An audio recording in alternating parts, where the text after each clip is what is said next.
Parents മീറ്റിംഗിനിടെ അധ്യാപകൻ മാതാവിന്റെ മുൻപിൽ വെച്ച് അപമാനിച്ചതിന്റെ വിഷമത്തിൽ ആത്മഹത്യ ചെയ്ത മഞ്ചേരി ഗവൺമെന്റ് പോളിടെക്നിക് കോളേജ് 2ാം വർഷ ഇൻസ്ട്രുമെന്റേഷൻ വിദ്യാർത്ഥി ദീപക് കെയുടെ മരണത്തിന് കാരണക്കാരനായ അധ്യാപകനെതിരെ നടപടി വേണമെന്നാവശ്യപ്പെട്ട് മഞ്ചേരി മണ്ഡലം യൂത്ത് കോൺഗ്രസ് കമ്മിറ്റി പ്രിൻസിപ്പാളിനെ ഉപരോധിച്ചു. ആരോപണ വിധേയനായ അധ്യാപകനെ സംരക്ഷിക്കാൻ പ്രിൻസിപ്പളുടെ നേതൃത്വത്തിൽ കഴിഞ്ഞ ദിവസം പാരന്റ്സ് മീറ്റിംഗ് വിളിച്ചു ചേർക്കുകയും അധ്യാപകൻ രാവിലെ മുതൽ തന്നെ ഇവരോടെല്ലാവരോടും ഇടപഴകി തനിക്കുള്ള സംരക്ഷണ കവചം ഒരുക്കുകയുമായിരുന്നു. കലാലയത്തിലെ അധ്യാപകരും ചില രക്ഷിതാക്കളും ചേർന്ന് ആരോപണ വിധേയനായ അധ്യാപകനെ സംരക്ഷിക്കാനുള്ള ശ്രമങ്ങളാണ് നടത്തുന്നത്. ഇത് ഒരു കാരണവശാലും അംഗീകരിക്കില്ല എന്ന് യൂത്ത് കോൺഗ്രസ് വ്യക്തമാക്കുന്നു. അന്വേഷണം തീരുന്നവരെ അധ്യാപകനെ ലീവിലയക്കണമെന്നും നീതിപൂർവവും സുതാര്യവുമായ അന്വേഷണം ഉറപ്പുവരുത്തണമെന്നും യൂത്ത് കോൺഗ്രസ് ആവശ്യപ്പെടുന്നു. അധ്യാപകനെ താൽക്കാലികമായി മാറ്റി നിർത്താനും യൂത്ത് കോൺഗ്രസ് പരാതിയിന്മേൽ ഉടനടി അന്വേഷണം ആരംഭിക്കുമെന്ന ഉറപ്പിലുമാണ് പ്രതിഷേധം അവസാനിപ്പിച്ചത്. പ്രതിഷേധത്തെ നേരിടാൻ വലിയ പോലീസ് സന്നാഹം കലാലയത്തിൽ നിലയുറപ്പിച്ചിരുന്നു.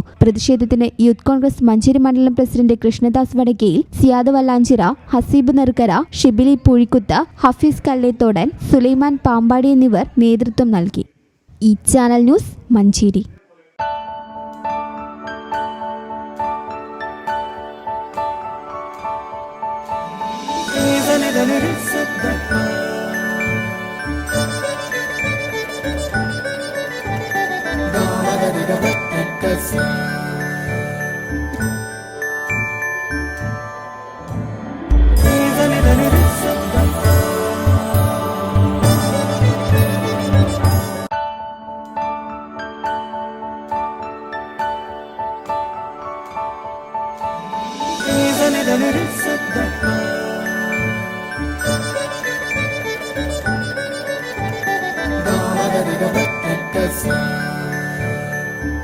Qatar golden diamonds, Calicut road, Valanchery main road, താനാള.